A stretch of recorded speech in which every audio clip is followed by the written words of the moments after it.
Most welcome everyone to the fourth edition of Women's Empowerment Hour, brought to you by Lear Media TV. My name is Siobhan Gannon. I'm founder of Embodied Soulful Living and Yoni Awakening, a journey of self-discovery for women. I'm a sexual wellness and relationship coach, intuitive guide,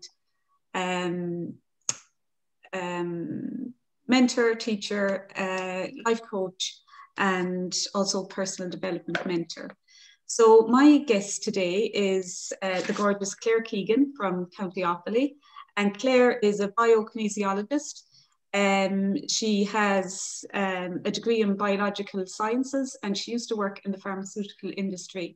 And then she later discovered, after she had her children, she discovered the holistic health world, and she hasn't looked back since.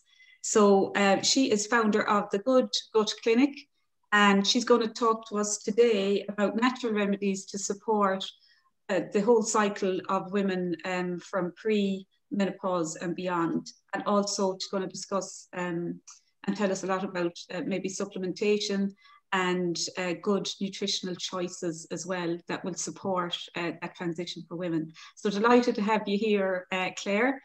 And just to go, I suppose, to tell everyone first a little bit about your background, you know, how you got into the holistic health world, and yeah, we'll start with that.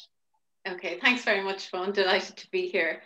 Yeah, so I suppose as you said, I studied science. I worked in the pharmaceutical industry for a couple of years, and I suppose wasn't very fulfilled in that work, and decided then to work with Concern overseas for a couple of years. I worked with groups of women, and I really loved that. So I then moved on when I came back. And with Concern, when you said you worked with Concern, there were groups of women. What was your role? What did you do? I was technically an nosy now, just interested. No, I love just the thing of working with charity as well. So yeah. So technically, I was recruited as an administrator, but like, there was nobody else to do very much. So I was doing a lot of other different things. At one point, I was looking at water in wells and where to find them, you know, with more experienced colleagues, obviously. But yeah, I worked with groups of women in helping them to organize themselves so that they could generate income and make money for themselves. Actually, yeah. One of our most profitable businesses was growing mushrooms for Chinese New Year. So that was oh, really? Yeah. The Chinese mushrooms. Yeah. I love them, actually. Love the Chinese. Yeah. So yeah. So after I came home then to Ireland, I decided I wanted to move into working more with that sector, the community and development sector. I did a diploma in community work, and then worked with a number of different charities over the years in Ireland. Okay. And then I suppose I had my eldest, my first son, and started to look more as he grew, and you know, I was still working part-time, but still working, and he, you know, had to go to a creche, and he was picking up, you know, the usual rounds of childhood illnesses, coughs, colds, and that. And I was getting stuff, you know, the doctor, antibiotics, which were fine, they worked well, but he developed asthma. So I looked, you know, really started to think, where's this come from? It wasn't in my family, you know. I started to question about how I was managing his health. Yeah. And about around the same time, I was learning Reiki. I was using it on myself. And by the time my second came along, I was really feeling a pull towards the more holistic approach to managing health. And with my youngest, he had developed diarrhea, chronic diarrhea, from about the age of 1 until about 2.5. He literally every nappy change was an explosion. And horrendous. Yeah, and anyway, without the extra things. Yeah, it was dreadful, because it was like, it wasn't once a day, it was 2 or 3 times a day. So I was really concerned about his health. I was really concerned he wasn't getting enough nutrition, or it wasn't staying in him. It wasn't staying in him long enough. so I did take him to a number of different doctors, even dietitian, consultants everywhere, up and down the country, Dublin, whatever, but nothing was ever resolved. They were just, don't worry, he's fine, he's still growing, he's a toddler, it's toddler diarrhea. So eventually, toddler diarrhea. Yeah, never heard of it. Yeah, well, neither had I, but apparently, yeah, they do use it as a term. Yeah, so I wasn't happy with this, obviously, and I was really worried and really concerned. I actually mentioned it to my Reiki teacher, and she put me in touch with a wonderful kinesiologist who, like, once I took a look at him, tested him, and a very quick kind of testing session for half an hour, and she was able to say to me, look, just take him off gluten, take him off dairy for a while. She wasn't making this as a long-term diagnosis, because he's back on certainly wheat now, not wheat, but spelt and a few other foods now. But anyway, so I took him off the dairy and the gluten, and 3 days later all of his symptoms resolved. Like, it was incredible. Complete recovery, normal normal digestion, normal nappies. It was amazing. And of course I learned later from my own studies that a child's gut isn't fully developed until about the age of 5. So it's not surprising that, we need to be a bit more careful with what we're giving them at that stage, or they're going to react. So yeah, that was a major win for biokinesiology, I suppose, and for us all. So yeah, yeah, and can you just explain a little bit about what biokinesiology is for those who don't know it? So just what to expect from the session and what it's all about. Yeah, so biokinesiology is a form of kinesiology which focuses on the nutritional aspect of it, and particularly on the gut. So what I do with a client is I see them on a one-to-one, although I can see people online as well. But when I'm testing somebody, I look at a couple of areas that to focus on. One would be the area of food intolerances. Just check them to see what are they intolerant to, and ask them, obviously, to exclude that from their diet. The other area is about eliminating toxins from their body. So all of us have toxins. Some of us are better able to cope with them than others. Some of us have toxins like parasites, which we may be able to tolerate, but generally, I would say almost every person I see has an overgrowth or too many parasites. So it's a very, simple remedy to treat. How would you treat? Would you treat it? Well, you can use herbal remedies like black walnut, or you can use even a pharmaceutical brand that you can buy in the chemist. It's a cheap, preparation, and that sometimes works. But there's other natural remedies like cloves or clove oil. Oregano is another one. Yeah. I suppose what I do is I test the individual against a number of different remedies, and it's tailored to there, because everyone's unique as well at the end of the day. Exactly. So, yeah. And so after we get a handle on the toxins, but within the same session, I would also look at repairing the gut, because most people have some level of repair that needs, or damage that needs to be repaired. So often a simple course of probiotics. Again, I test the individual for the specific probiotic that they need, and recommend that they take that. Great to see actually probiotics now when you go to the doctor. So even my dad going in, that there's a time there where they wouldn't have even mentioned probiotics. They didn't even know what they were. Yeah. And now it's like, if you're on an antibiotic or something, they are recommending, even in the medical practices now, probiotics. So it's great that they're recognizing this stuff now, that it has an impact. Antibiotics do have a big impact on wiping the gut, of the good bacteria as well. So yeah, it's great to see that. And there is natural probiotics as well, isn't there? Kind of natural. Yeah, there's kefir for some people that want to, they can make their own. That's a really good one. Kombucha is another. Yeah, hard to make. Yeah, for some. Yeah, and I suppose if you want it to be dairy free or cow's milk free, it's even more difficult. I had one client who managed to do it with goat's milk, and she brought me in a sample, but couldn't stomach it, I'm afraid. Yeah. Kombucha is very nice, actually. It's very nice. Actually, there's I have some in the fridge. I try to do that, drink that instead of. Are you making alcohol. It yourself? No. A local supplier, but they're in the local supermarkets as well now. You can get kombucha and different things like that. So it's really readily available, isn't it? Yeah, and I suppose like there's huge variety available as well in your local health food store as well, and they're all, some of them are more expensive than other, but generally they all do the same thing. So it's hard to go wrong with the probiotic. Yeah. I suppose the other thing I'd look at, and a really important part of what we would do, is look at the digestive enzymes and make sure that they are all working.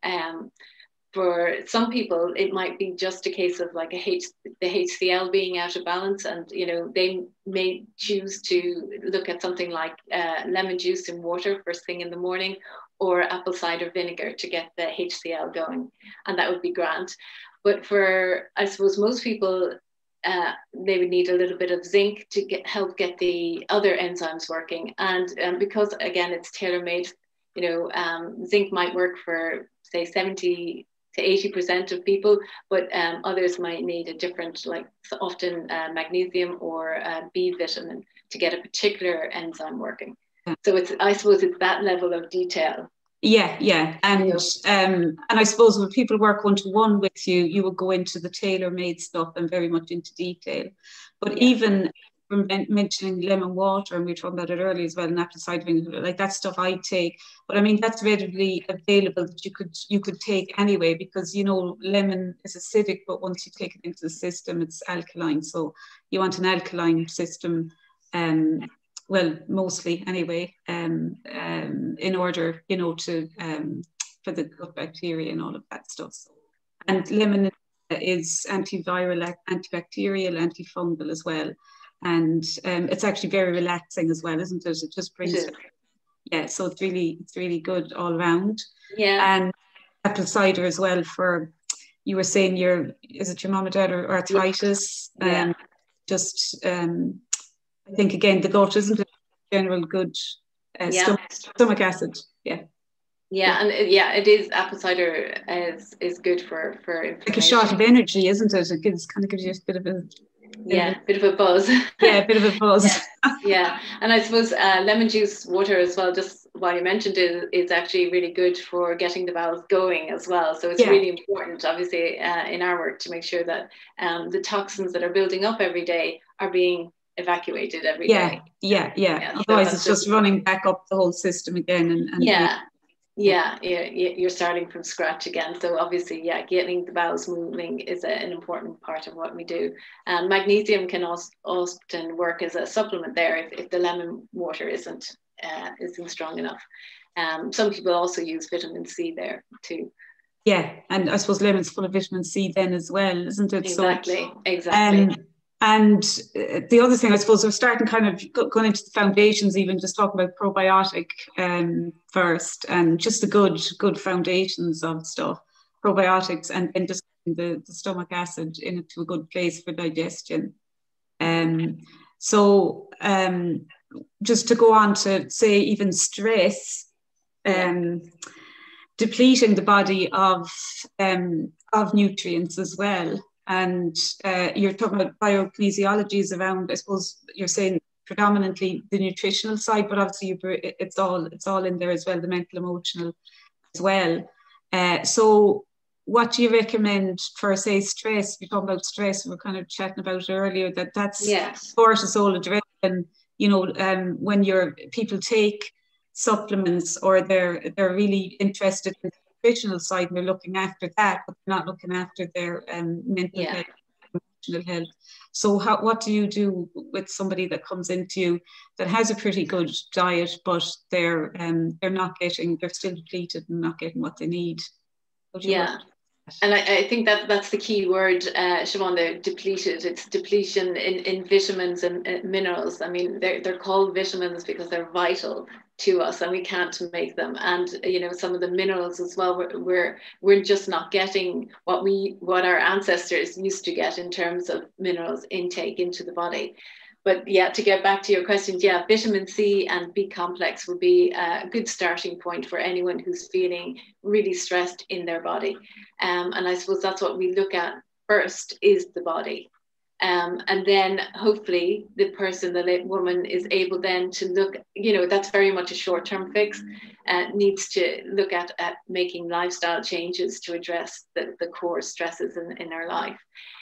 We all know that, you know, movement reduces cortisol levels. So any kind of yoga, Tai Chi, even just going for a walk for 20, 30 minutes a day can have a huge impact on the body. Bit of a dance as well.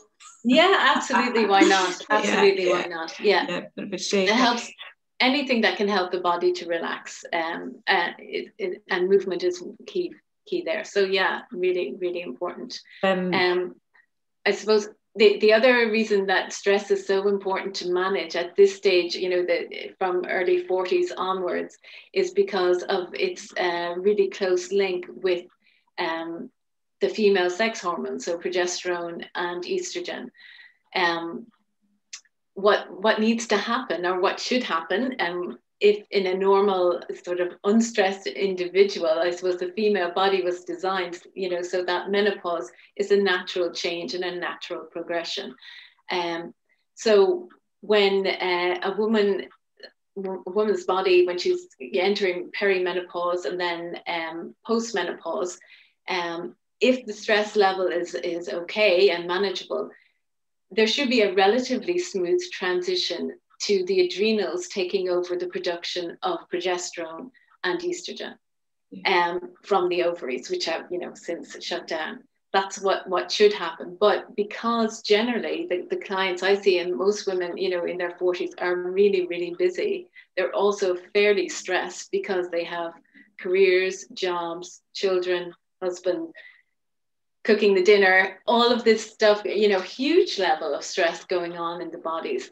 So I really encourage women to take the time to look at their lifestyle and see how they can work on alleviating some of the stress, either by exercising, incorporate, or getting more help. Often, you know, we're generally asked for help.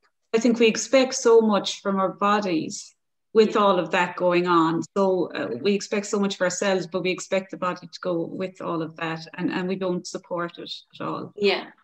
Yeah, and we know that like stress or cortisol will, you know, lead to weight gain. We know that women who are highly stressed will have more menopausal symptoms than a woman who is not so stressed. So, again, some people don't have too many symptoms and they sail through. So it's not this kind of belief system out there, oh my God, we're coming into menopause with life. It doesn't have to be that way. If you to kind of take stock of where you're at in your current thing and start making changes on how to make the transition, and to start like even just starting back with what you're talking about there about stomach acid, probiotics, bit of movement, exercise, breath work is great for bringing down the stress. Cortisol, we're on about taking a glass of water, like that will dilute that instantly. And also going into the core things of what's not working for you right now in your life, what you need to change, what you need to let go of, what you need to make more of, who do you need to have the conversation with. Absolutely. So many different things in that. So you were talking about estrogen as well and progesterone. You're on about hormone disruptors. Okay, so just a bit about the food. The specific kind of foods that actually impact a woman's ability to produce the hormones. Yeah, so cow's milk is the classic. It's probably the most common toxin, if you like, or hormone disruptor that test women for and advise them to get off it coming into the menopause, because it's very similar in structure to our own hormones. So it causes confusion and communication breakdown within our own hormonal system.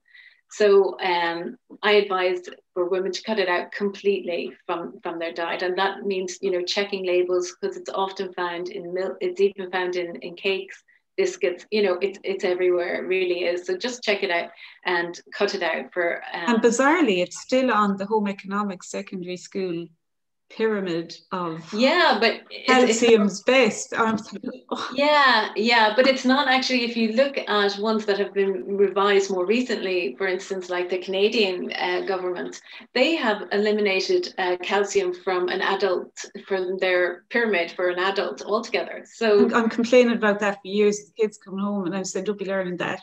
That's not true. Or you just have the information but know that it's not true. Just use it in your but I just couldn't believe that they haven't changed that here. Because they're still giving out information that's just not, and there's not a massive amount of calcium in it either, not the stuff you get in the shops. And certainly in an average diet, it's unlikely that someone is going to be deficient pre-menopause in calcium. And also broccoli is a great source, but and there are supplements, if you need to take a calcium supplement, you can do that. But there's so many different types of milk out there at the moment. There's, almond milk, oat milk, soy milk, although I would only ever suggest that people take soy milk if it's organic, because there's a lot of GMO, genetically modified soya grown. Actually, most of it is grown. So you have to be really careful about the type of soy milk you get. But lots of different milks. You can even make your own. What's your take on goat's milk? Well, mine were kind of reared on it because mine were as well, actually. It's a big they weren't able to tolerate the cow's milk, and initially, as I said, my youngest couldn't tolerate any dairy, but gradually, as his gut improved, as he got stronger and older, and obviously testing him individually for tolerances. Both mine are reared in goat's milk, and I'll take it in my tea rather than cow's milk. It depends. I suppose again, it's highly individualized. Some women may find that they can tolerate it, but I suppose generally, maybe initially anyway, cut out cow's milk first of all. If that's not helping, then maybe extend it to include all dairy milks. Okay. I suppose there's other toxins that act as hormone disruptors as well. I'd like to maybe just talk a little bit about those. I suppose radiation would be a big one that I'm finding all my clients, not just women, are testing for now. So radiation that could be, we're all on screens a lot more now. We're all using mobile phones almost all day. And that has an effect for some people on their bodies and their ability to cope with that as a toxin. So you can. I'd say actually most people really, even if they're not conscious of it, the overload of that, because remember we're energy at the same time, so it's going to affect us energetically, which will affect us physically. And I suppose the obvious thing to say is limit your screen time. That may not be practical or possible if you're working from home. So there are things you can do. There's an Australian bush flower called Electro, which is really really good, especially for students that are studying in front of screens for 5 or 8 hours a day. There's also Organite, which is a lovely crystal you can buy in most health food shops, and Shungite is a crystal from Russia. You can order that, I think, online. So that would be some things you can learn. And of course, getting out in the fresh air. They look like these, don't they? The black flower remedies are like that. Okay. Yeah, well, that's it's actually a bush flower remedy. Oh, bush flowers as well. I think I have them Yeah. in frequency as well, but they're the ones. Yeah. Because I recognize everyone you said there. I have them in frequencies, which is the energy thing of them for use. But I have a few physical stuff there of back flower, but the bush flowers are on there as well. So it's amazing. That is, the frequency work is amazing. And most people wouldn't know that you could even, well, frequency work, yes, but go into the physical thing of it as well, that you could get those and that would improve your, you know, for kids, because kids now, especially in what we're in, around it 24/7, and they have been for the last year as well, people in office. Yeah. Because I think that's really underestimated in stress levels, the amount of stuff with the electrical, you know, the radiation, as you say, it's really underestimated the effect it's having on people as well. Yeah, absolutely. I think it's really important, especially for everyone, but especially kids, to get out into the natural sunlight, into the fresh air, even if it's raining, put on a jacket, just get out, you know, for a walk, get them kicking a football, doing a run, whatever, just to literally burn off some of that stress, as you say. Yeah, and if you think of even the lads, testosterone, if they're not working that out of the system, a lot of aggression and anger comes up and stuff like that. And the same for women, so if you're not just working that off, it can come in tears, lots of different ways that it comes up. And just even going, when you're on about the hormone disruptors, say you have radiation. Yeah, do you want to expand more on some of those as well? Yeah, sure. I suppose that one of the main things that I see with clients, and maybe sometimes younger women, is fake tan as a hormone disruptor. Girls and their fake tan. Yeah. Well, it's not just younger women, I suppose, where, you know, it has the ability to again confuse the body, mess up the communication in the hormones, and often, like, I've certainly seen one or two young women who, after eliminating it, you know, having to be convinced of the validity of eliminating it, but what, you know, that they would have found an improvement. Because everybody, well, I'm not, but I mean, most people use that, don't they? Women do. And guys. But it is a chemical, you know, and just some people can't tolerate it, they can't detox it, and so you're again confusing hormones, and then they're wondering why the mood is swinging up and down, and, you know. I ordered a seaweed one once, and because it was all natural, but she couldn't bear the smell like, I don't know what they were thinking. Probably a really good idea in theory. It's just maybe the smell. I was thinking that's not good. But actually, a fake tan, I mean, it smells anyway, so it can't be. I just think, oh my God, like it really does smell. I don't know how people wear it, to be honest. For long, you know, people who wear, you know, you have the odd occasion, but people who wear it continuously, like, I don't get it at all. And again, toxins, isn't it? Yeah, it is. It's another chemical that the body has to detox. I suppose there's, you know, the other chemical that I suppose people struggle with in terms of detoxing. It would be even household cleaners. So, you know, even your bleach, just your standard kind of toilet cleaners, all of that. I mean, we're not designed to cope with all of these chemicals, you know, in a short term. You know, sometimes as cleaners, you would see that they have really high levels of toxicity in their livers, and that's generally from exposure to these chemicals on a daily basis. Hairdressers as well, they're being exposed to all the colorants, and you know, they're another group that have to pay particular attention to. Really. Pardon? We're bombarded really every day on a daily basis. And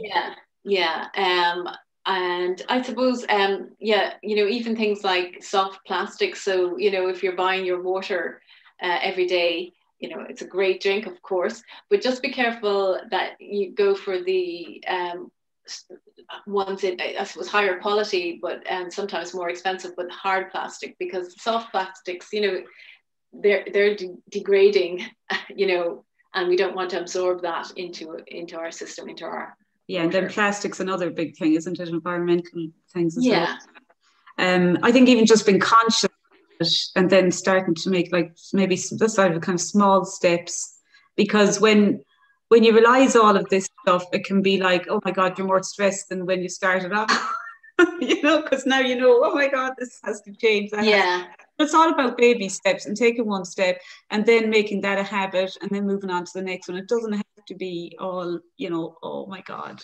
Yeah, and yeah, you're absolutely right, Siobhan. If, you know, I try not to bombard, you know, my clients with that. But even for myself, I find that, you know, I really, over the last year since lockdown, you know, I refused one day to pay €4 for a thing of soap. I just said, no, I'm not doing this. There's another way. So I did actually.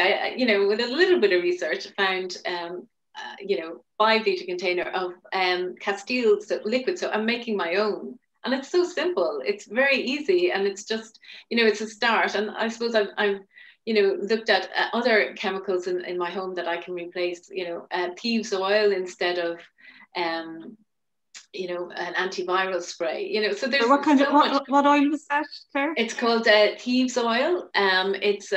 It's just a combination of water with a number of different essential oils. You can actually get the recipe, if you like, online, but it's I think it's lemon oil, clove bud oil, tea tree oil, and a few others.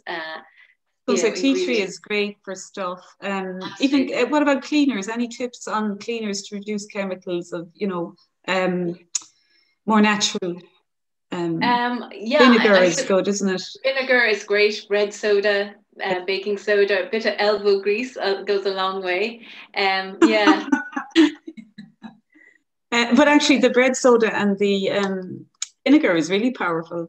It is, yeah, and you can use lemon juice as well. Yeah, there's I suppose there's a whole lot of information out there on that. It's very accessible and you know, easy to. So all of that is going to impact again a woman's hormones in that way. It's going to, you know, or rectifying or taking steps to kind of change and be more mindful of what you're using, or even just more mindful when you are using something. How is it affecting you? Absolutely. You know. Get a sense of how it's affecting your energy, which again, you're affecting your energy, you're affecting your body. Yeah, and I don't know, is it just me, but certainly, you know, I feel happier using these products. I actually, because, you know, I normally would dread the cleaning and stuff, but I just feel so much more relaxed. First of all, I feel like I don't have to mask myself up and everything when I'm using my own homemade anti-damp remover or damp, you know, that it just feels better. I feel better using it. You feel like you're contributing as well environmentally, your own, and you know, making a difference, isn't it? And the difference starts with each individual, doesn't it? Yeah, and I feel that I know I'm not taking in all the stuff that I'm going to have to later detox from my body, you know, so yeah. Okay. So also just even on about and that, like magnesium red soda in the bath is what I'd use, and put a bit of lavender, and that's a great detoxer. Lovely. And to get your salt in as well into the body, skin. And also an aura cleanse at I like, you know, at least once a week have one of those baths, or twice is really good for de-stressing. Yeah, that's a brilliant way, because as you say, the skin is the largest organ, so you're literally taking in the magnesium directly. It's a fantastic way of doing it. Yeah. And just to go back then, so you're again, just explain, you were saying there what exactly a hormone distributor is, so what it does, just to recap on that.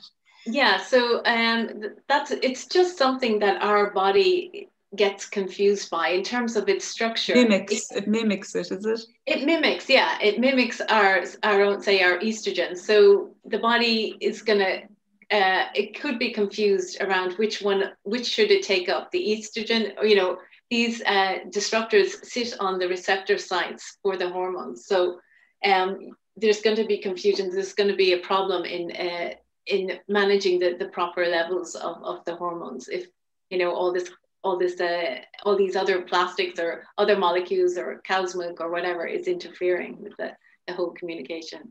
And say there's loads, that's great, because this is all, I mean, it doesn't just happen in the cycle of, you know, as a woman gets older into perimenopause and beyond, but it all starts with actually starting to kind of eliminate all of these triggers as well, which will take the heat off the body, basically. So what would you suggest, to go back to foodstuffs for a minute? And triggers, like obviously every woman's different, and we're saying, you know, if you get this right early, you have a better chance of a more smooth transition. But women that are in the thick of it now and maybe finding themselves stressed, having all of that stuff going on, what supplements or foods would you recommend? Would you recommend based on particular triggers like hot sweats, hot flushes, tiredness, you know, aches and pains, whatever the symptoms are that they might be experiencing? Well, there's a couple of culprits, if you like, things that I would always recommend that women eliminate in that, you know, situation. One is coffee. It messes up your digestive enzymes. It confuses the body, and you know, the caffeine raises your blood sugar and then it drops again. So that means you have to continually up and down top up with the coffee. When that happens, your stress hormone is also released when the blood sugar fluctuates. So I would say on a roller coaster, isn't it? I'm not a coffee drinker, but there's so many that are, and first thing in the morning. And actually my brother-in-law is French, and if he doesn't have his coffee in the morning, like he's almost like, I don't know, it's like give him his coffee for years, but his adrenals it's on Facebook, so his, you know, adrenal wise, like, you know, stress, I can maybe see it hit, you know, and he's then, and he's and it's absolutely addictive, as you're saying there as well.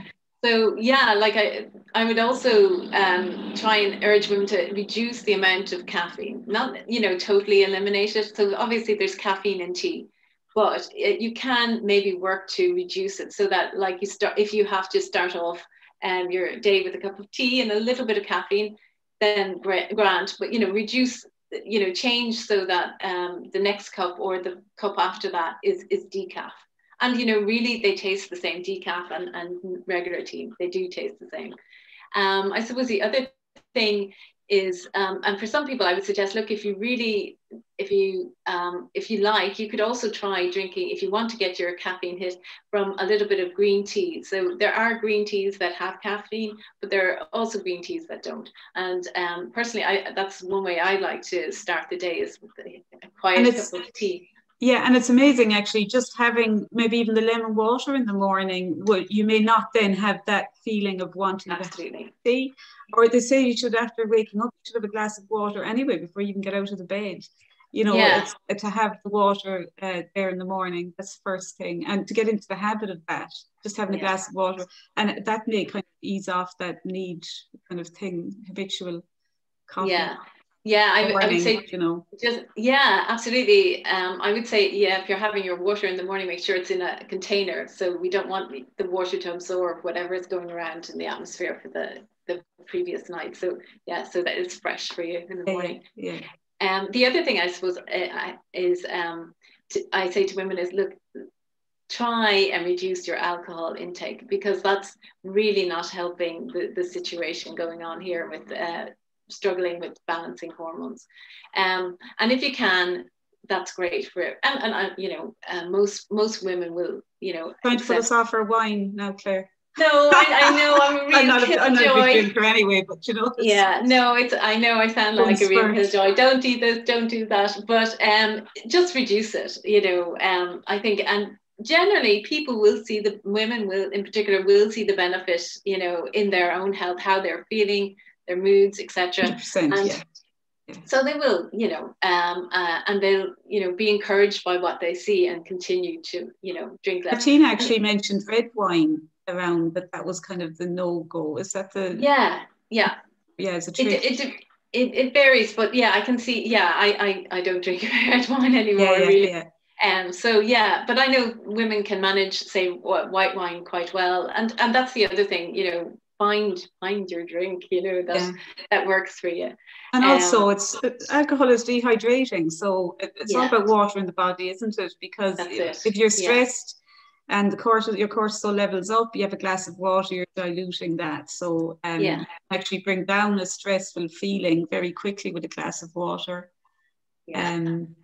So water is massive, isn't it? Hydrating. Yeah, it is. It's great now. Yeah. I suppose that, in terms of supplements then, for individuals, women in particular, I suppose, even though I test individually, often I would find that B3 is a really good balancing hormone, and a lot of women need supplementation in that area. Equally, a good B complex. So if you can get your B1, your B6, your B12, and your B3 in a complex, then that's going to work really well to help you manage your stress, and also sometimes support your enzymes, but more importantly, balance your hormones. So that's a really good supplement to take generally for women. I suppose these days, we all want to stay healthy. So one of the best things you can do to do that is take your vitamin C. Again, that's going to help with your stress levels. It also is actually a really good and gentle detoxifier. So if, like me, you have had mercury fillings in the past and you're detoxing those, that works really well. Obviously, if you're breastfeeding or pregnant, you don't want to be detoxing metals out of the body. So you don't do that. But the other vitamins supplements, I suppose, that I would recommend are zinc. It works really well. It often it helps with the digestive enzymes. And these days, again, I would recommend that people take vitamin D, D3 as an immune booster, but also it works with ensuring that the bone formation stays stable. So that's a really good, important. Actually going to ask you about, bone health. Lots of women in their 50s, 60s, osteoporosis or onset of it. So, bone health, what do you suggest supplementation? So I suppose bone health is, managed normally by the level of progesterone in the body, and that's not working properly or is not balanced, then magnesium, again, I know we mentioned it earlier, certainly vitamin D, D3 is really good there as well. And if you need to supplement with calcium, I mean, that's probably a discussion you need to have with your GP, if there is a diagnosis of osteoporosis, then but calcium rich diet. Again, some people favor taking soy as a nutrient, as a food, and that can boost, again, only make sure it's organic soy.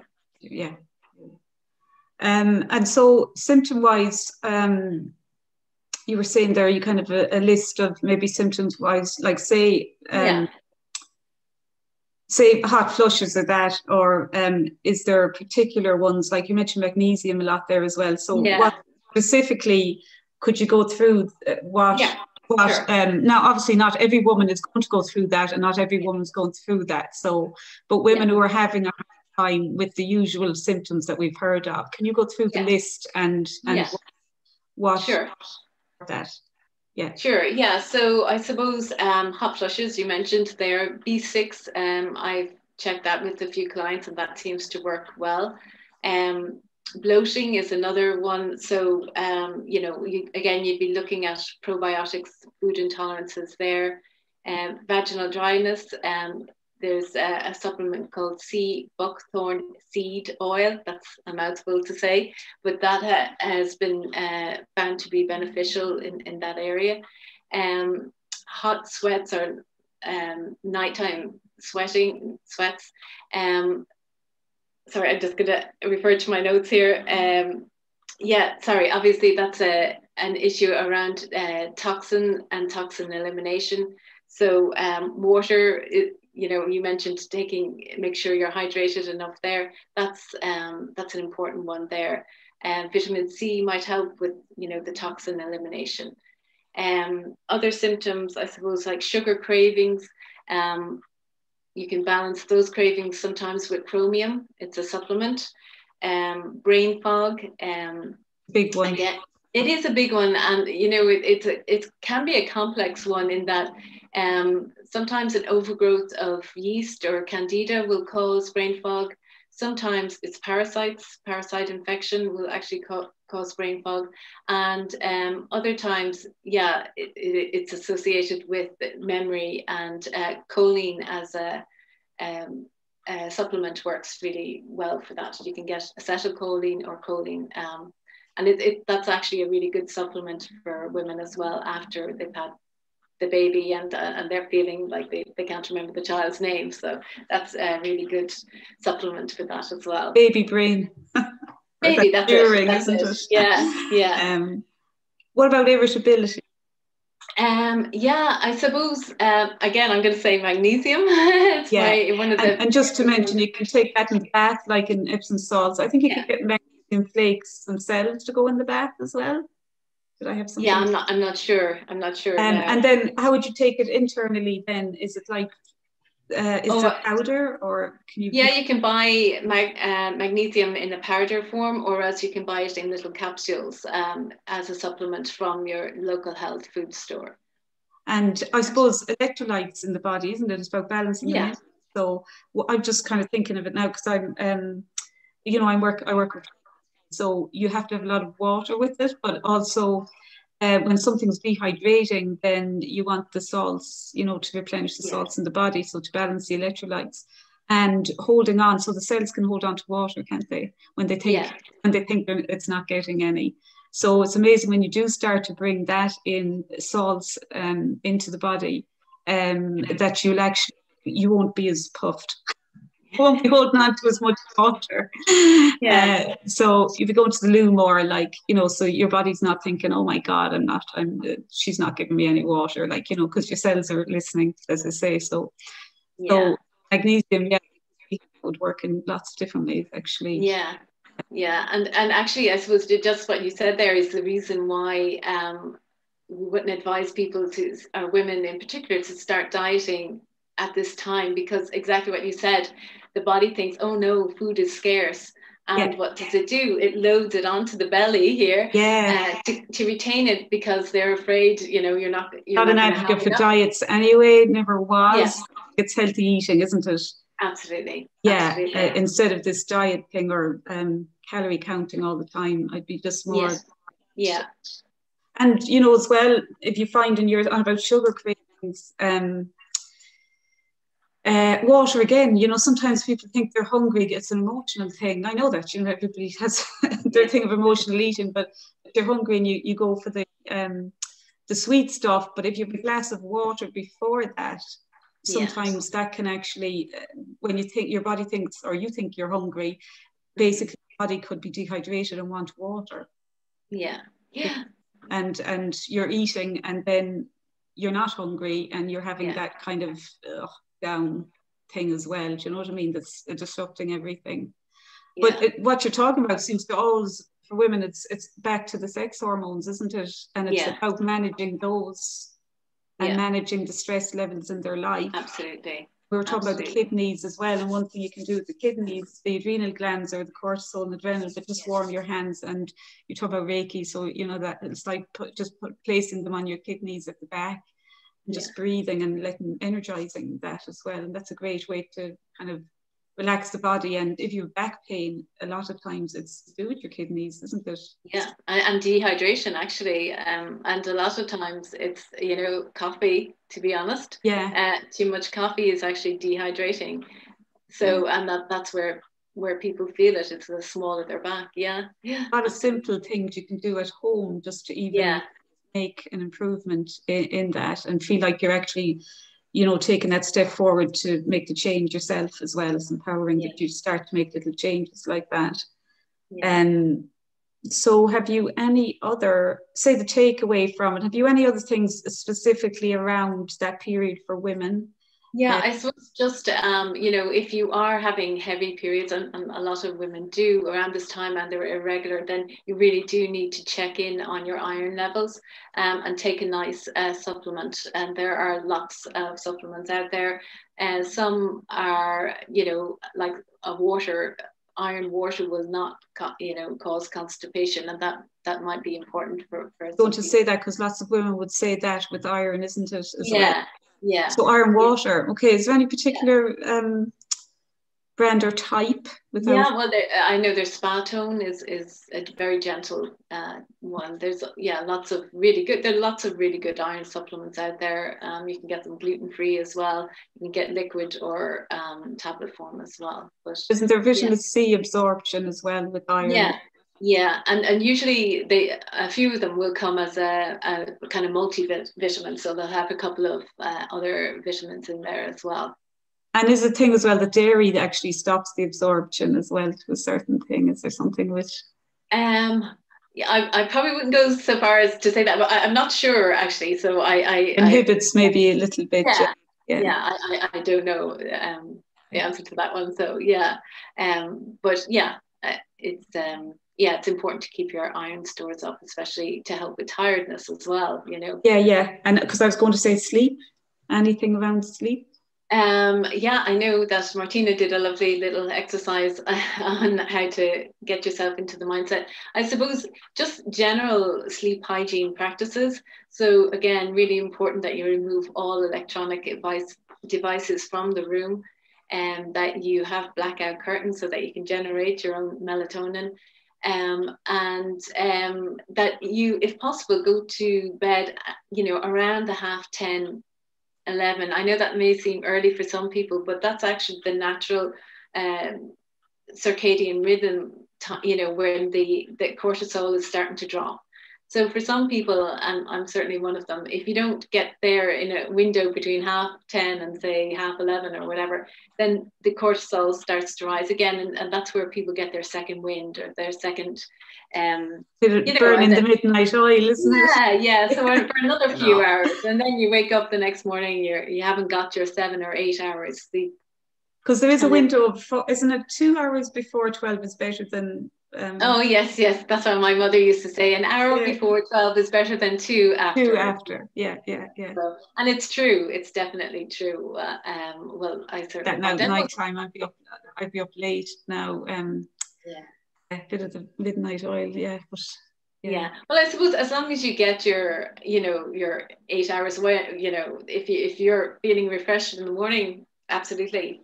Well, with the frequency stuff I'm using, I've actually, for the last 2 weeks, I've been waking up like between 6 and 7, like I'm ready to go. I'm not getting up at that time, but I could get up at that time. I'm actually just awake. Brilliant. Kind of with it. I love the frequency stuff. I seem to need less sleep. Wow. Yeah. Maybe we should all be doing that then. Oh God. Yeah. God, there's loads of information there. You've given a barrel of information, and is there anything else you want to add just before the email? I suppose maybe in terms of I'm trying to think of other symptoms during the menopause, like bladder discomfort might be one. So for incontinence or anything like that, vitamin C is great, zinc is great, and also this supplement which the name has gone through me. Cloves are good for strengthening the pelvic floor muscles, so you might want to try that. And also caffeine is a big no-no if you're having problems with the bladder. I've heard that before, and just actually a bit of the work that I do as well. So I'll ask you a few things maybe around breast health as well, vitamins and stuff. But yoni egg is another great way to for bladder issues and pelvic floor. But I'd never heard of cloves and that, so that's interesting as well. So there's lots of different ways for pelvic floor health and that. So what about, say, breast health around, because obviously there's so many changes as well. Is there any particular things in relation to that, supplements? I suppose, massage in your breasts and getting to know your breasts obviously is really important. But just, yeah, in terms of supplements, I'm trying to think. I suppose omega-3 would be important. Good fats again. You want to, so it's the estrogen, you want to keep that at a level. So yeah, good fats. I suppose anything for the lymphatic system as well, isn't it? Even yeah, we're talking deodorants. There's so many toxins in. Yeah. There's a colleague of mine that does a lovely, she makes her own, so she's a company, you might know her as well, but she makes her own deodorant or whatever, so it's like a little paste at the moment, but it's got essential oils and all of that stuff in it. But I use that, but even just looking at little things like that can make a huge difference to the body, because all of these chemical deodorants that you're using all the time, sprays, that's affecting the lymphatic system and general flow in the body as well. Underwire bras are another thing to be. That affects your electrical system as well. We are electrical in energy, so there's lots of different things that will make a big difference to the overall feeling as well. Again, with that, better sex maybe when it's all improve your sex life. So there's lots of we'll bring it full circle. Yeah. Okay. Lots of different things there as well that will improve that. So yeah. God, we put a lot of toxins in, don't we? When you think the body has so much to deal with, and then we're wondering what the problem is like. You know? So, acknowledging the body is huge. Yeah, it is. And actually, No, go ahead. I was saying thanking the body as well. Like there's meditations you can do where you thank the body for everything it does, the inner smile, it's a Qigong thing, but you know, just thanking the body, the internal organs, and having gratitude for everything it does, because how often do people kind of sit in until they get sick, basically, and realize, oh, my organs aren't whatever, or you know, same you're on about the hormones, my hormones aren't, you know, the glands aren't working, whatever, or I'm stressed. And it's only usually when people come to an area where they're depleted and sick that they actually wake up and say, hold on, I better look after my body. So obviously prevention better than cure. Yeah, and absolutely. I mean, you know, I just think it's amazing that our bodies were designed, you know, to produce the female sex hormones during the time that we need them, and then that, you know, the adrenals take over after that. I just think that's amazing. Great design. Well done, whoever. You know, so, so even that, just appreciation as well of everything your body does on a daily basis. So giving it that care in all forms as well. So that was amazing. So now Claire is giving if you email Claire at thegoodgutclinic@gmail.com, she's just giving a little freebie where she'll give a general lifestyle information on your body type. And you're just going to ask a couple of questions in that email. And then do you want to just talk a little bit about that before we finish up? Yeah, so I suppose as a biokinesiologist, we work using body types, and we classify our clients into body types. Now we test obviously individuals to make sure they fit into those, but you know, we can say with some degree of certainty which category a person is in. And you know, certain body types, like me, I can't tolerate cow's milk at all. I also have a problem in detoxing heavy metals. Another person may have an issue with wheat, and somebody else may have an issue in detoxing chemicals. So it's just, you know, once you're aware of what your weaknesses are, if you like, then, you know, you can work around those and, you know, protect the body against the, you know, the chemicals. Perfect. Or yeah, so that's on offer to anybody. So there'll be a link attached to this, and you just use that quote, and then Claire will know that that you've watched this. So thegoodgutclinic@gmail.com, and I say the details will be in there. And if you want to work with Claire at a deeper level, so obviously everybody's unique, and information she's given today is very generalized. So everybody will, you know, everybody's body is different. So you are working one-to-ones, Claire, and you do packages at the moment as well, don't you? Yeah. Yeah, so a special offer at the moment now that we're going back is 4 hours for the price of 3. So that would be a session, 3 sessions over the course of probably 3 or 4 months to progress, I suppose, to see somebody progress. And you can find her on the Good Clinic on Facebook as well, isn't it?